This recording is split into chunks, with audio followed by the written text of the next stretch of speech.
What's up, guys? We're gonna do a manga chapter review for One Piece. I'm gonna start this new thing, see how it goes. Cause you know, I always read One Piece, and I was like, man, I could really do some discussion videos about this and actually talk about it. And I do it all the time with friends, so I mean, why not? Why not actually make some content out of it and see where it goes? So I hope you guys enjoy the video. So we're gonna do chapter 1022. First, the title. The title already got me hyped. When I before I even read this, the stars take the stage. I initially thought it was just gonna be about the All Stars, King and Queen,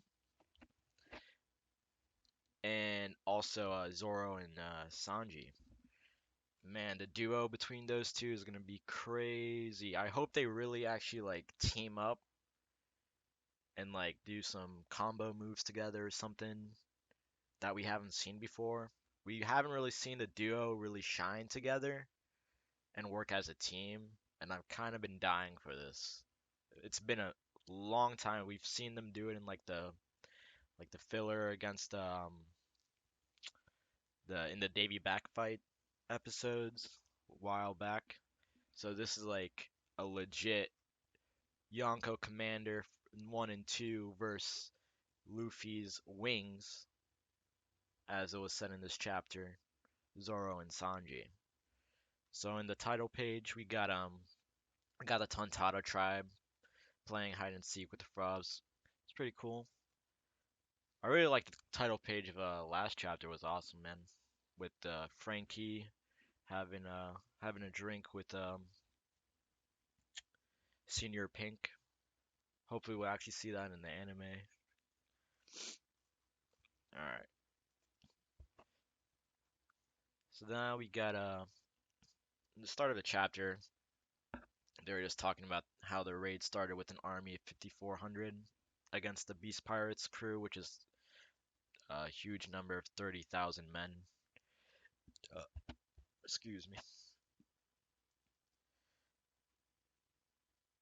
And obviously, now wrapping up since last chapter, we now have seen all the Toby Ropo defeated, minus X Drake, who's now not no longer part of the Toby Ropo. He left because obviously he was betraying Kaido the whole time and he was part of the Marines. So we still got to see more of Drake. Who wants to see some Drake action? Still got to see more of Apu and Kid and Big Mom, which we do see in this chapter a little bit. So obviously we see the Kiwi Dongos really turn the tide in this war, as to be expected. I mean, when she was first released, it was just like a given what was gonna happen between the gifters. So Onigashima is currently getting closer and closer to Wano, and the arc's starting to really start to ramp up and starting to really get more hype, more tense. The pacing's getting a lot faster, which is kind of unfortunate because I would like to see these fights a little bit more drawn out with the Toby Ropo, but like the Robin and Brook fight was amazing, dude.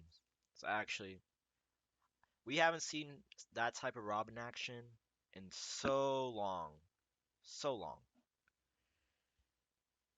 And she went completely haywire with her little demon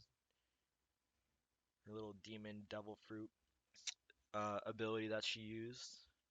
Completely just snapped all of Black Maria's limbs. It's crazy.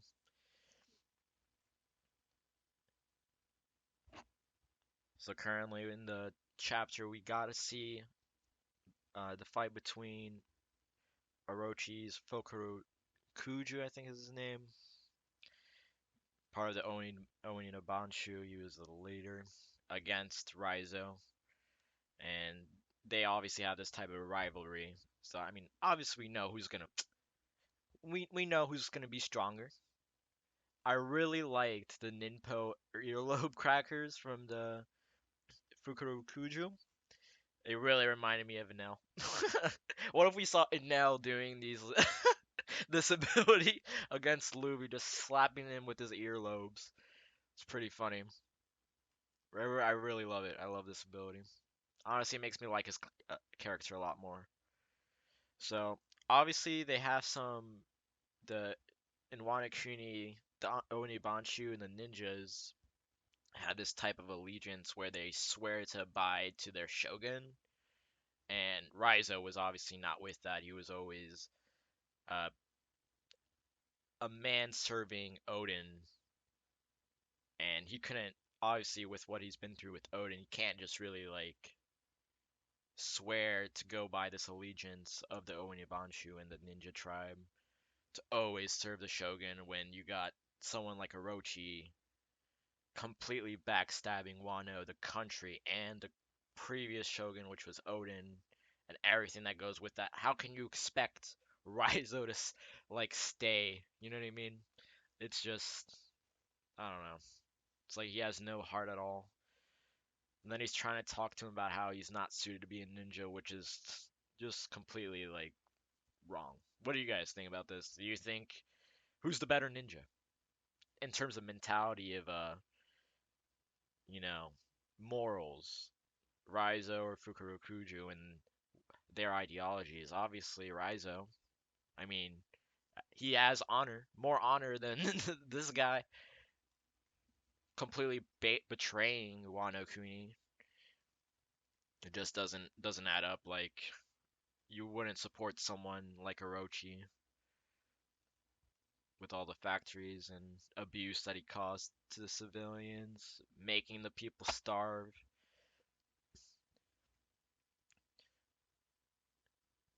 They obviously have a strong emotional bond to Odin, so he would never go back. In the chapter, they were saying, even if it kills us, won't be able to rest until we have seen this through. Tonight will not. Tonight will mark the end of Orochi and Kaido's reign. There will be a brilliant new dawn tomorrow with Momonosuke as shogun. So now we hear this new dawn thing again. Honestly, I kind of had the hunch that the will of D just means dawn or new dawn, maybe. Monkey Dawn Luffy. I don't know, just an idea because they always bring up like since the beginning. There's always hints and foreshadowing about a new dawn, and then obviously after this arc, we're gonna in the future arcs because we still have to go to the giant island obviously and go through that, see Shanks, and there's still so much that's going on. I don't even know how this series is supposed to end in the 5 years that they said, but we'll see obviously. But even with the Sun God Warrior, he brought a new dawn, changed the way things went wherever he went, and I think Luffy is in a way kind of like the Sun Warrior that they were been waiting for. What was also crazy was this Hawkins and Killer fight that we haven't seen anything of since it started. Honestly, I really don't know how Killer's gonna pull this through. I think what might happen is Killer might make Hawkins change his mind or go back against Kaido and Apu.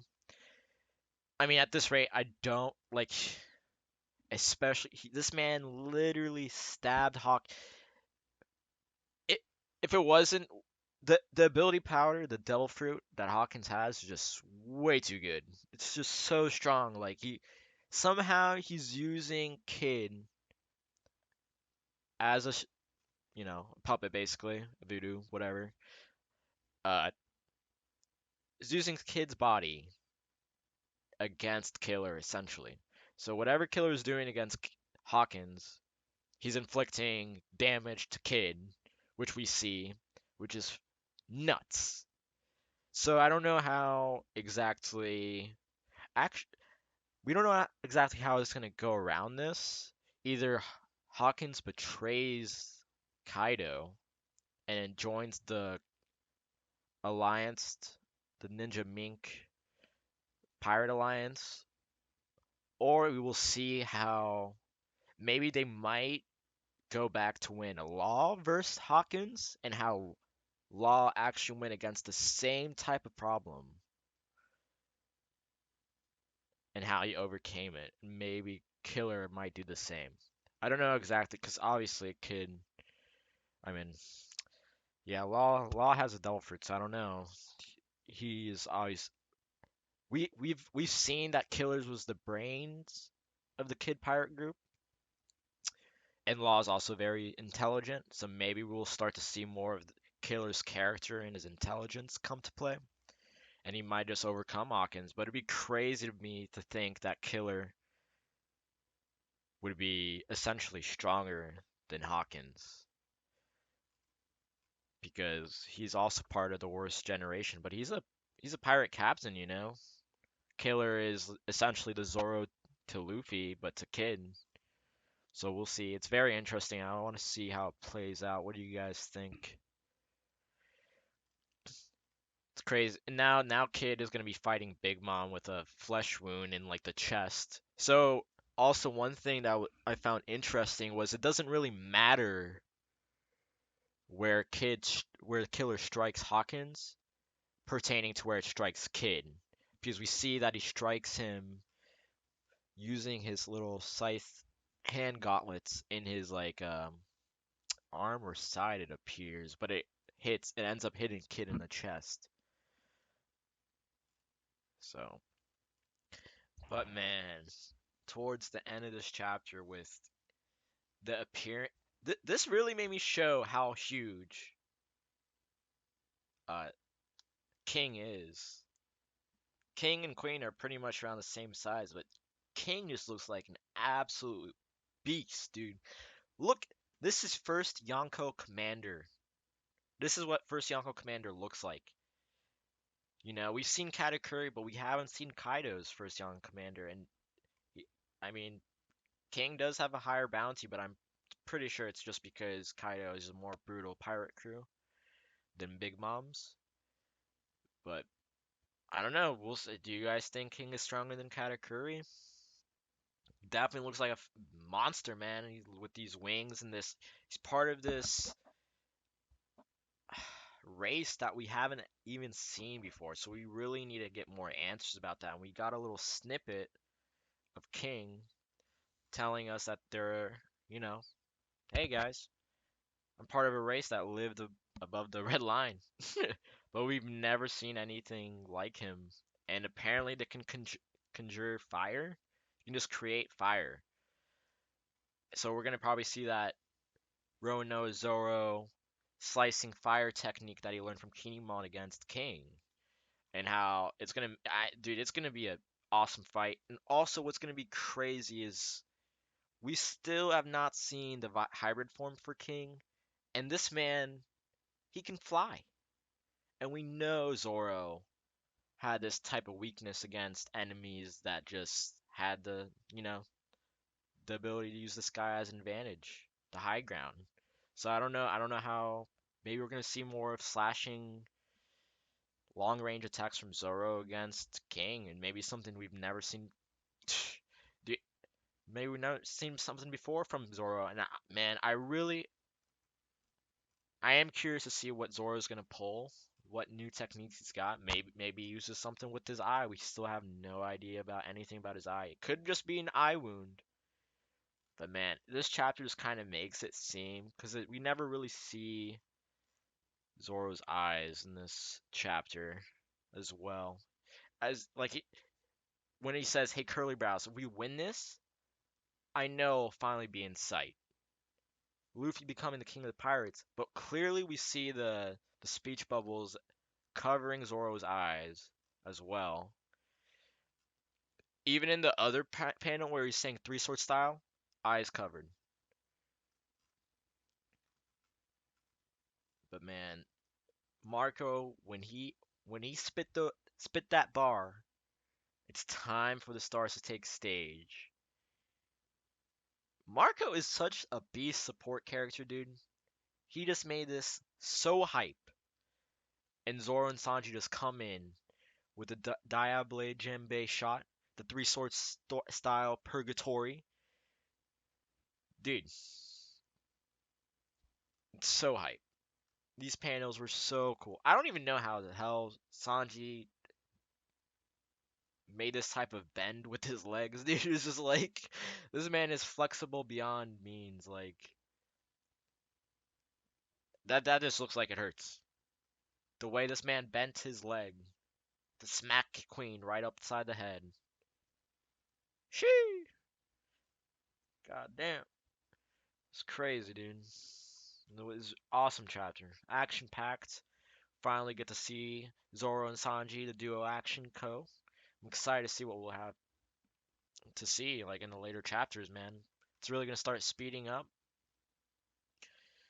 and we're gonna get more answers about King, the other fights, Rise over Fukurokuju, maybe some more Elo action. We'll see, man. Hopefully, a lot more hype to come. It's getting intense, and I'm excited to see. If you guys have any videos you want to see from me, or any ideas, anything you want me to discuss about, I'm more than happy to take the suggestion and make a video. So drop a like if you guys enjoy the video and you want to see more content. Thank you. Peace out, guys.